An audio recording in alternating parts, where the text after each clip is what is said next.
Hello everyone, welcome to शिक्षा foundation. आज के इस वीडियो में हम डिस्कस करेंगे उत्तराखंड में ब्रिटिश प्रशासनिक व्यवस्था के बारे में। साथ ही जानेंगे कि इस प्रशासनिक व्यवस्था के अंतर्गत उत्तराखंड में कौन कौन से कमिश्नरों की नियुक्ति की गई और उन कमिश्नरों की नियुक्ति के अंतर्गत उनके कार्यकाल में हुई महत्वपूर्ण की बिंदु और की पॉइंट्स को भी हम इस वीडियो में डिस्कस करेंगे। साथ ही जानेंगे कि वो सभी के सभी की पॉइंट्स हमारे एग्ज़ाम के पॉइंट ऑफ व्यू से कितने इंपॉर्टेंट हैं। और आपने देखा भी होगा कि अभी जितने भी एग्ज़ाम होते हैं उत्तराखंड के, जो नए पैटर्न पर आधारित जितने भी एग्ज़ाम हो रहे हैं, उन सभी एग्ज़ाम्स में यहाँ से कम एक से दो क्वेश्चन जरूर पूछे जाते हैं आजकल। अभी रिसेंटली एक दो एग्ज़ाम हुए हैं, उनमें इनसे क्वेश्चन भी पूछा गया है इस टॉपिक से काफ़ी सारे। तो बहुत ही इंपॉर्टेंट टॉपिक है आपके एग्ज़ाम के पॉइंट ऑफ व्यू से। तो नोट्स बनाते चलेगा और साथ ही साथ इसको याद भी करते चलेंगे। तो चलिए शुरू करते हैं। उत्तराखंड का प्रशासनिक व्यवस्था, जिसकी शुरुआत हुई 1815 में। दोस्तों, वीडियो को शुरू करने से पहले अगर आपने अभी तक हमारे चैनल को सब्सक्राइब नहीं किया तो चैनल को सब्सक्राइब जरूर कर लें और साथ ही बेल आइकन भी दबा दीजिएगा। और इस वीडियो को जितना ज़्यादा से ज़्यादा हो सके शेयर भी करें, जिससे सभी का फ़ायदा हो सके। तो चलिए शुरू करते हैं। उत्तराखंड में ब्रिटिश प्रशासनिक व्यवस्था। बात करें अगर हम उत्तराखंड की, तो उत्तराखंड को अगर आप चाहें राजनीतिक ढांचे में देख लो, चाहे उसके ऐतिहासिक रूप से देख लो, उत्तराखंड को हमेशा ही दो भागों में बांट के पढ़ा गया है। अगर बात करें इसके राजनीतिक ढांचे की, तो इसको हमेशा ही दो भागों में बांटा गया, एक गढ़वाल मंडल और एक कुमाऊं मंडल। और बात करें अगर ऐतिहासिक दृष्टि से, तो ऐतिहासिक दृष्टि से भी यहाँ पर पहले से ही दो वंशों का ज़्यादा यहाँ पर इतिहास हम देखते हैं, जिसमें से एक है टिहरी रियासत, जिसमें पंवार वंशी शासक शासन करते हैं। और जहाँ पर आज के टाइम का कुमाऊं मंडल है, वहाँ पर चंद शासक हुआ करते थे, उनका यहाँ पर शासन हुआ करता था। तो दो मुख्य जो यहाँ पर शासक जो मुख्य जो इतिहास जिनका हम पढ़ते हैं वो है एक टिहरी रियासत के पंवार शासक और एक चंद शासक। इसके बाद अगर हम बात करें कि उत्तराखंड में ब्रिटिशर्स का शुरुआत कहाँ से हुई, तो हम देखेंगे कि 1790 में जो चंद शासन है, चंद जो वंश है, यहाँ पर गोरखों का आक्रमण हो जाता है सन 1790 में। और गोरखे यहाँ पर आक्रमण करके इस पूरे कुमाऊं वाले क्षेत्र पर अपना अधिकार जमा लेते हैं। यहाँ पर उनका आधिपत्य स्थापित हो जाता है और इसी के साथ ही इस पूरे कुमाऊं वाले क्षेत्र में गोरखे अपना शासन स्थापित कर लेते हैं। फिर उसके बाद 1791 में गढ़वाल वाले क्षेत्र पर भी गोरखे आक्रमण करते हैं, पर यहाँ पर उनको सफलता नहीं मिल पाती। यहाँ पर शासक होते हैं प्रद्युमन शाह, जो गोरखों को पराजित करते हैं और उसके बाद फिर यहाँ पर अपना जो शासन है उसको चलाते रहते हैं। लेकिन फिर उसके बाद सन 1803 में कुमाऊं गढ़वाल वाले क्षेत्र में एक भूकंप आता है और उस भूकंप के कारण यहाँ की जो शासक है, यहाँ का जो रियासत है, उसकी जो स्थिति है वो काफ़ी ख़राब हो जाती है। और इसी स्थिति का फ़ायदा उठाकर गोरखे एक बार फिर आक्रमण करते हैं और इस आक्रमण में 14 मई 1804 में गोरखे गढ़वाल वाले क्षेत्र पे भी अपना अधिकार जमा लेंगे। साथ ही इसी के साथ पूरे संपूर्ण जो उत्तराखंड का पूरा जो क्षेत्र है, इस पे अब किनका अधिकार हो जाएगा? गोरखों का अधिकार हो जाएगा पूरे संपूर्ण उत्तराखंड वाले क्षेत्र पर। इसके बाद फिर 1815 में अंग्रेज़ों के द्वारा सुदर्शन शाह, जो पंवार वंशी एक शासक होते हैं, सुदर्शन शाह के कहने पर अंग्रेज़ों के द्वारा गढ़वाल पर आक्रमण कराया जाता है। और 1815 में इस पूरे संपूर्ण गढ़वाल वाले जो क्षेत्र और संपूर्ण जो कुमाऊं वाला क्षेत्र है, उसको अंग्रेज अपना अधिकार जमा लेते हैं और गोरखों से इसको छुड़ा लेते हैं। इसके साथ ही उत्तराखंड में जो उत्तराखंड वाला पूरा क्षेत्र है, इस पर एक टिहरी रियासत स्थापित हो जाती है, जिसमें पंवार वंशी शासक शासन करते हैं। इसके साथ ही एक जो बचा वाला जो क्षेत्र है, जो कुमाऊं वाला पूरा क्षेत्र है, और साथ ही गढ़वाल का भी काफ़ी सारा क्षेत्र, इस पर अंग्रेज़ों के द्वारा शासन करा जाता है 1815 से। और देहरादून को एक ज़िला बनाकर सहारनपुर मंडल में डाल दिया जाता है। तो इसके आगे हम देखेंगे उत्तराखंड में ब्रिटिश प्रशासनिक व्यवस्था 1815 से यहाँ पर कौन से कमिश्नरों की नियुक्ति की गई, वो सभी के सभी की पॉइंट्स हम इस वीडियो में डिस्कस करेंगे। चलिए शुरू करते हैं। उत्तराखंड में ब्रिटिश प्रशासनिक व्यवस्था। तो उत्तराखंड में ब्रिटिश प्रशासनिक व्यवस्था की अगर हम आधिकारिक तौर पर हम शुरुआत देखें, तो इसकी शुरुआत होती है संगोली की संधि के साथ। संगोली की संधि जो चंपारण बिहार में होती है, और ये संघोली की संधि हुई थी 2 दिसंबर 1815 में। अगर आप अपनी बुक में देखें परीक्षावाणी में तो इसकी जो डेट दी गई है वो 28 नवंबर दी गई है। 28 नवंबर की डेट दी गई है संगोली की संधि की, पर आप और अन्य अगर बुक्स में आप देखेंगे तो इसकी जो डेट है वो 2 दिसंबर 1815 दी गई है। साथ ही याद रखिएगा कि ये संधि हुई थी एक अंग्रेज अधिकारी ब्रैडशॉ और गजराज शाह के मध्य, जो रण बहादुर शाह के गुरु माने जाते थे। इन दोनों के मध्य ये संधि हुई 2 दिसंबर 1815 में। लेकिन जो नेपाल सरकार है, नेपाल सरकार इसको मान्यता देने से मना कर देती है। नेपाल सरकार के द्वारा कहा जाता है, वहाँ पर जो शासक होते हैं गवर्नर युद्ध विक्रम शाह, वो कहते हैं कि जब शासक मैं हूँ तो कोई और संधि कैसे कर सकता है। वो इस संधि को मान्यता नहीं देते, लेकिन फिर आखिरकार 4 मार्च 1816 में नेपाल सरकार द्वारा मान्यता दे दी जाती है, क्योंकि 28 फरवरी 1816 को ऑक्टर लोनी के द्वारा गोरखों पर एक बार फिर आक्रमण करा जाता है और फिर इसके बाद घबराकर आखिरकार गोरखे जो नेपाल सरकार है वो मान्यता दे देती है संधि को। और इसी संधि के साथ अंग्रेजों का पूरे उत्तराखंड वाले क्षेत्र पर एक आधिकारिक तौर पर पूरी तरह से अधिकार स्थापित हो जाता है। इसके साथ ही अंग्रेजों के द्वारा उत्तराखंड में जो अपना पहला कमिश्नर नियुक्त किया गया वो नियुक्त किए गए थे 3 मई 1815 को। ये एग्ज़ाम के पॉइंट ऑफ व्यू से बहुत ही इंपॉर्टेंट डेट है, याद रखिएगा। 3 मई 1815 को एडवर्ड गार्डनर को यहाँ का कमिश्नर नियुक्त करके भेजा जाता है। इनका कार्यकाल रहा 3 मई 1815 से अप्रैल 1816 तक। ज़्यादा लंबा इनका कार्यकाल तो नहीं रहा। काफ़ी अलग अलग बुक्स में कार्यकाल का टाइमिंग भी अलग अलग देते हैं, कहीं पर 8 महीने, कहीं पर 6 महीने, लेकिन इनका फिर भी एक रफ अगर आप इनका टाइमिंग देखेंगे तो 3 मई 1815 से अप्रैल 1816 तक इनके द्वारा कुमाऊं कमिश्नर के रूप में कार्य किया गया उत्तराखंड वाले क्षेत्र में। इसके साथ ही अगर हम देखें तो जो पूरा कुमाऊं कमिश्नरी का गठन तो खैर नहीं हुआ, अभी कुमाऊं जिले का गठन होता है 1815 में। कुमाऊं कमिश्नरी का गठन हम आगे देखेंगे, वो हुआ था 1839 में आगे चल के कुमाऊं कमिश्नरी का गठन होता है। अभी तो जो कुमाऊं वाला जो पूरा क्षेत्र है इसको एक गैर विनियमित क्षेत्र घोषित कर दिया गया है अंग्रेजों के द्वारा। गैर विनियमित क्षेत्र वो क्षेत्र हुआ करता था जिस पर जो बंगाल प्रेसिडेंसी थी उसके जितने भी रूल और रेगुलेशन थे, उसके जितने भी नियम कानून हुआ करते थे वो डायरेक्ट या सीधे रूप से लागू नहीं होते थे। तो ब्रिटिश कुमाऊं गढ़वाल वाले पूरे क्षेत्र को गैर विनियमित क्षेत्र के अंतर्गत रखा गया था अंग्रेजों के द्वारा। इसके साथ ही विलियम ट्रेल, जो आगे चल के उत्तराखंड में दूसरे कुमाऊं कमिश्नर बनेंगे, विलियम ट्रेल को यहाँ पर सहायक नियुक्त कर दिया गया है ये गार्डनर का। और ये इनकी नियुक्ति हुई थी 8 जुलाई 1815 में। इसके बाद अगर हम बात करें गार्डनर के कार्यकाल के और अन्य महत्वपूर्ण चीज़ें जो इनके कार्यकाल में हुई, तो 1815 में गार्डनर के द्वारा सबसे पहले अल्मोड़ा से श्रीनगर के मध्य एक डाक व्यवस्था की शुरुआत की गई। ये बहुत इंपॉर्टेंट पॉइंट है एग्जाम के पॉइंट ऑफ व्यू से। इसके अलावा इनके द्वारा कुमाऊं में पहला भूमि बंदोबस्त भी इनके द्वारा कराया गया था 1815-16 में। और बच्चों का जो अवैध विक्रय हुआ करता था उसको अवैध घोषित किया गया इनके द्वारा 1815 में जून वाले माह में। ज़्यादा महत्वपूर्ण घटनाएं तो इनके कार्यकाल में नहीं हुई क्योंकि छोटा सा इनका कार्यकाल है। फिर उसके बाद एक जो गार्डनर हैं ये बहुत ही अच्छे कूटनीतिज्ञ ये माने जाते थे उस टाइम पे, तो इस कारण इनको आयुक्त बनाकर नेपाल भेज दिया जाता है 13 अप्रैल 1816 में। और यहीं इनका उत्तराखंड में कुमाऊं कमिश्नर के रूप में कार्यकाल भी समाप्त हो जाता है। तो अब ये नेपाल चले गए हैं तो यहाँ पर जो पद है वो रिक्त हो गया।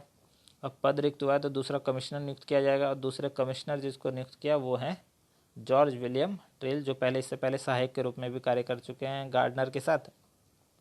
और इनका कार्यकाल है 1816 से लेकर 1815 तक। इनको उत्तराखंड में कुमाऊं का वास्तविक कमिश्नर भी इनको कहा जाता है, बहुत ही इंपॉर्टेंट पॉइंट है। इसके अलावा जो कुमाऊं कमिश्नरी थी उसको फर्रुखाबाद में स्थित बोर्ड ऑफ कमिश्नरी के अधीन किया गया था। ये इंपॉर्टेंट पॉइंट है। मैंने भी आपसे कहा कि उत्तराखंड में कुमाऊं कमिश्नरी का गठन 1839 में हुआ। यहाँ पर अभी कुमाऊं जिले का गठन हुआ है, क्योंकि यहाँ पर कुमाऊं कमिश्नरी नहीं है। जो कुमाऊं जिला है वो बोर्ड ऑफ कमीशन के अधीन कार्य कर रहा है, जो फर्रुखाबाद में है। तो ये पॉइंट इंपॉर्टेंट है एग्जाम के पॉइंट ऑफ व्यू से। इसके बाद अगर हम देखें तो ये एग्ज़ाम में भी क्वेश्चन पूछा गया है कि अल्मोड़ा जेल की स्थापना कब हुई, तो याद रखिएगा 1816 में ट्रेल के कार्यकाल में होती है। पौड़ी जेल की स्थापना कब हुई, तो 1821 और 1827 भी किसी किसी बुक में मिलता है, तो दोनों ही वर्ष याद रखिएगा वो एग्ज़ाम में ऑप्शन के अकॉर्डिंग आपको सही करना होगा। तो ये दोनों पॉइंट याद रखिएगा कि अल्मोड़ा जेल की स्थापना कब हुई, 1816 में, और पौड़ी जेल की स्थापना कब हुई, 1821 या 1827 में। साथ ही ट्रेल के द्वारा नागपुर परगने की सीमा को भी ठीक कराया गया। नागपुर परगना जो वर्तमान चमोली वाले क्षेत्र के अंतर्गत स्थित है, नागपुर गढ़ भी हुआ करता था पंवार वंश में, तो इस नागपुर परगने की सीमा को भी ट्रेल के द्वारा ठीक कराया गया। ट्रेल के द्वारा पत्नी विक्रय की जो प्रथा उत्तराखंड के क्षेत्र में प्रचलित थी उसको भी प्रतिबंधित कर दिया गया।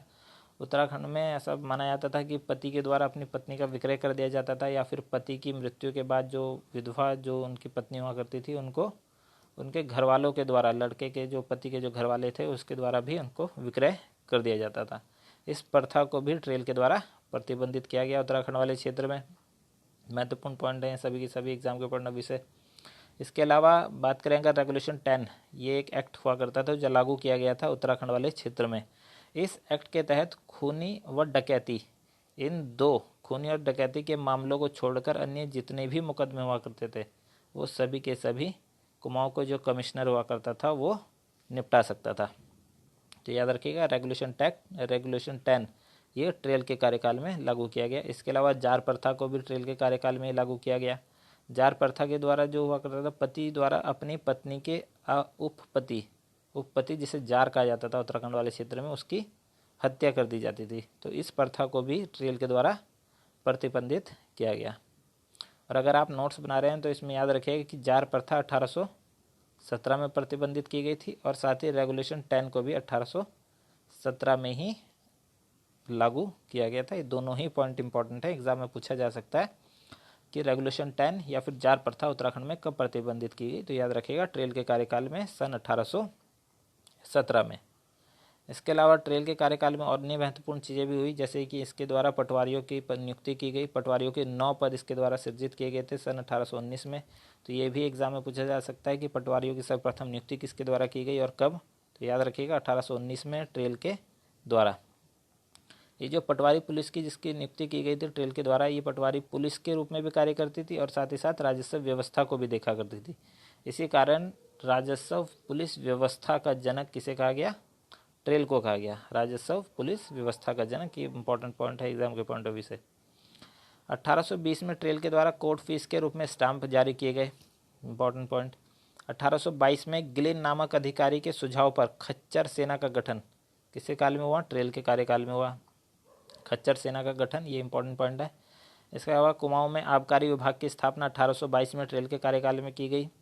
1824 में बिशप हैबर जो एक ब्रिटिश लेखक थे, ये उत्तराखंड वाले क्षेत्र में आते हैं 1824 में, और यहाँ पर कुमाऊं में चाय की खेती की शुरुआत इनके द्वारा की गई। इंपॉर्टेंट है, ये वर्ष भी याद रखिएगा 1824। साथ ही कुमाऊं में आबकारी विभाग 1822, साथ ही खच्चर सेना का गठन 1822 में ये भी, और कोर्ट फीस के रूप में स्टाम्प जारी किए गए 1820 में। पटवारियों की नियुक्ति हुई थी 1819 में। इसके अलावा अगर हम देखें तो उत्तराखंड में डबल लॉक व्यवस्था की शुरुआत 1824 में की गई। ये डबल लॉक व्यवस्था के अंतर्गत जितना जो सरकारी खजाना हुआ करता था उसकी 2 चाबियां बनाई गई। एक चाबी रहा करती थी ट्रेजरार के पास और एक रहा करती थी रजिस्ट्रार के पास, तो उसको बोला गया डबल लॉक व्यवस्था। ये भी 1824 में उत्तराखंड वाले क्षेत्र में लागू की गई थी ट्रेल के द्वारा। 1826 में ट्रेल के द्वारा साल के वृक्षों को कटवाने पर रोक लगाई गई, जिसको वन संरक्षण का प्रथम प्रयास भी माना जाता है। तो ये भी पॉइंट इंपॉर्टेंट है कि वन संरक्षण का प्रथम प्रयास किसके द्वारा किया गया। तो याद रखिएगा 1826 में ट्रेल के द्वारा किया गया था वन संरक्षण का प्रथम प्रयास। 1828 में इनके द्वारा जन्म, मृत्यु व विवाह को पंजीकृत करने की शुरुआत की गई। इसके अलावा अगर हम बात करें बद्रीनाथ केदारनाथ सड़क निर्माण का कार्य भी इनके द्वारा ही 1827-28 में प्रारंभ किया गया था, और इसी कारण इनको हिंदू धर्म के प्रचार प्रसार करने के आरोप भी इनके ऊपर लगाए गए ट्रेल के ऊपर। 1829 में इनको बद्री केदार समिति का अध्यक्ष नियुक्त किया गया।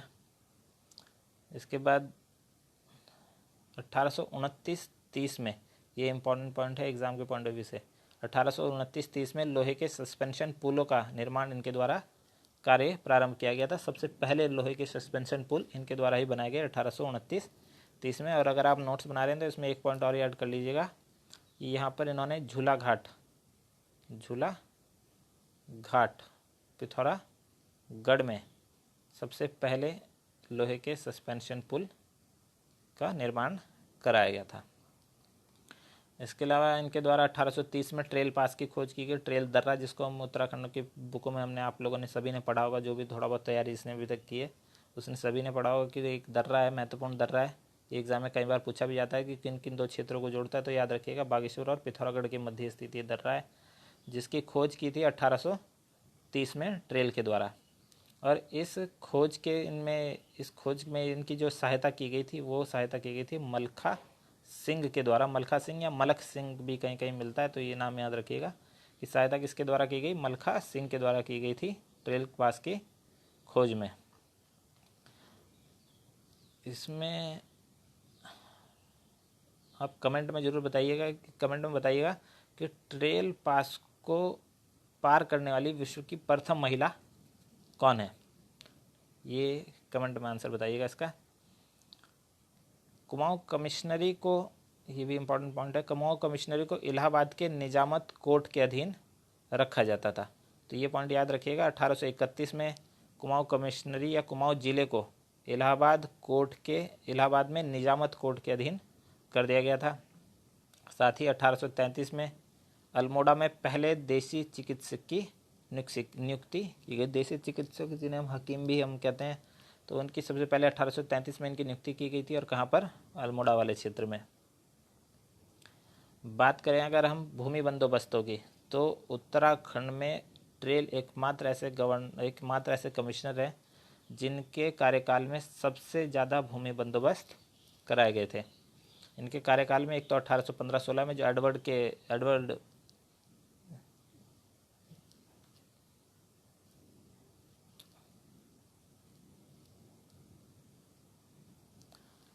एडवर्ड गार्डनर के कार्यकाल में ये भूमि बंदोबस्त हुआ था। इसमें से कुमाऊं वाले क्षेत्र में गार्डनर के द्वारा भूमि बंदोबस्त कराया गया था, परंतु गढ़वाल वाले क्षेत्र में ट्रेल के द्वारा यहाँ पर भूमि बंदोबस्त कराया गया था। 1815-16 का भूमि बंदोबस्त इनके द्वारा कराया गया।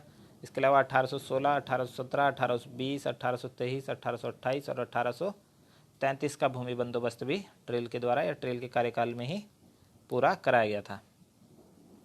इसके अलावा बात करें अगर सबसे महत्वपूर्ण भूमि बंदोबस्त की, तो वो है 1823 का भूमि बंदोबस्त। 1823 का भूमि बंदोबस्त, इसको पंचशाला भूमि बंदोबस्त के नाम से भी जाना जाता है। ये देखिएगा यहाँ पर, ये 1 साल के लिए भूमि बंदोबस्त कराया गया, तो 1816 का 1 साला भूमि बंदोबस्त है। ये भी 1 साल के लिए कराया गया, और ये 2 साल के लिए, तो इसको 2 साला भूमि बंदोबस्त कहा गया। इसको 3 साला भूमि बंदोबस्त कराया गया। ये 5 साल के लिए, तो इसको पंचशाला भूमि बंदोबस्त कहा गया। ये भी 5 साल के लिए 1828 का, तो इसको भी पंचशाला कहा गया। साथ ही फिर 1833 का भूमि बंदोबस्त भी ट्रेल के द्वारा कराया जाता है। तो 1823 का जो पंचशाला भूमि बंदोबस्त है, इसको अन्य नामों से भी जाना जाता है। जैसे इसको कहा गया है कि आदर्श एवं न्यायपूर्ण भूमि बंदोबस्त इसको कहा गया है। साथ ही 80 साला भूमि बंदोबस्त भी 1823 के भूमि बंदोबस्त को कहा जाता है। क्योंकि अगर हम बात करें विक्रम संवत की, तो विक्रम संवत का जो वर्ष है वो 57 वर्ष आगे माना जाता है। 57 वर्ष आगे है। तो अगर आप 1823 में 57 जोड़ेंगे तो ये हो जाएगा 1880, और इसी के आधार पर इसको बोला जाता है 80 साला भूमि बंदोबस्त विक्रम संवत के आधार पर। इसके अलावा इस भूमि बंदोबस्त को नज़रअंदाजी भूमि बंदोबस्त भी कहा जाता है, क्योंकि इस भूमि बंदोबस्त में ट्रेल के द्वारा बिना सर्वेक्षण का कार्य किए ही भूमि बंदोबस्त करा दिया गया था। साथ ही इस भूमि बंदोबस्त में बेनाप जो भूमि होती थी उसका मापन कराया गया, और गांवों की जो सीमाएं थी उनका निर्धारण भी किया गया, जिससे गांवों के बीच में सीमाओं को लेकर कोई विवाद न उत्पन्न हो। इसके अलावा ट्रेल के द्वारा पट्टी व परगनों का निर्धारण किया गया सन 1821 में, जिसमें कुमाऊं में 19 परगने और 125 पट्टी हुआ करती थी, और गढ़वाल में 11 परगने और 86 पट्टियाँ हुआ करती थी। ये पॉइंट आपको परीक्षा वाणी की बुक में मिल जाएगा, इंपॉर्टेंट पॉइंट है। इसके अलावा ट्रेल के द्वारा गौवध की अनुमति दे दी गई। ये भी इम्पॉर्टेंट पॉइंट है एग्ज़ाम के पॉइंट ऑफ व्यू से, कि गौवध की अनुमति देने वाले उत्तराखंड में कमिश्नर कौन थे, तो याद रखिएगा ट्रेल के द्वारा गौवध की अनुमति दे दी गई थी। इनके द्वारा ये भी कहा गया था कि जो भी हिंदू गौवध के विरुद्ध है वो कुमाऊं छोड़कर चला जाए। तो ये इंपॉर्टेंट पॉइंट है कि गौवध की अनुमति देने वाले कमिश्नर कौन थे, तो याद रखिएगा ट्रेल। ट्रेल के जो कार्यकाल हैं उनको काफ़ी अन्य नाम दिए गए एटकिंसन के द्वारा। एटकिंसन जो इतिहासकार हैं इनके द्वारा अन्य नाम भी, इनको काफ़ी नाम दिए गए। ट्रेल के कार्यकाल को इनके द्वारा सख्त कहा गया, साथ ही एक तंत्री सरकार भी कहा गया, साथ ही माँ बाप सरकार भी कहा गया। परंतु एटकिंसन के द्वारा ट्रेल को न्यायिक कमिश्नर कहा गया। तो ये याद रखिएगा कि एटकिंसन के द्वारा ट्रेल को न्यायिक कमिश्नर कहा गया, पर इनके कार्यकाल को सख्त एकतंत्री सरकार और माँ बाप सरकार कहा गया था एटकिंसन के द्वारा। और फिर 1 दिसंबर 1835 में ट्रेल जो है वो सेवानिवृत्त हो गए, मतलब उनका रिटायरमेंट हो गया 1 दिसंबर 1815 को। दोस्तों आज के वीडियो में इतना ही। इसके बाद वाले वीडियोज़ में हम देखेंगे आने वाले कमिश्नर और उन कमिश्नर के कार्यकाल में हुई महत्वपूर्ण घटनाएं, महत्वपूर्ण बिंदु जितने भी एग्ज़ाम के पॉइंट ऑफ व्यू से इम्पोर्टेंट हैं, वो सभी के सभी हम इससे अगले वाले वीडियो में डिस्कस करेंगे। तो दोस्तों अगर आपको ये वीडियो अच्छा लगा हो या फिर आपको लगता है कि इस वीडियो से आपको अपने एग्ज़ाम में थोड़ा भी फ़ायदा पहुंचता है, तो चैनल को ज़रूर सब्सक्राइब करें और साथ ही साथ शेयर भी करें। थैंक यू, मिलते हैं अगले वीडियो में। धन्यवाद।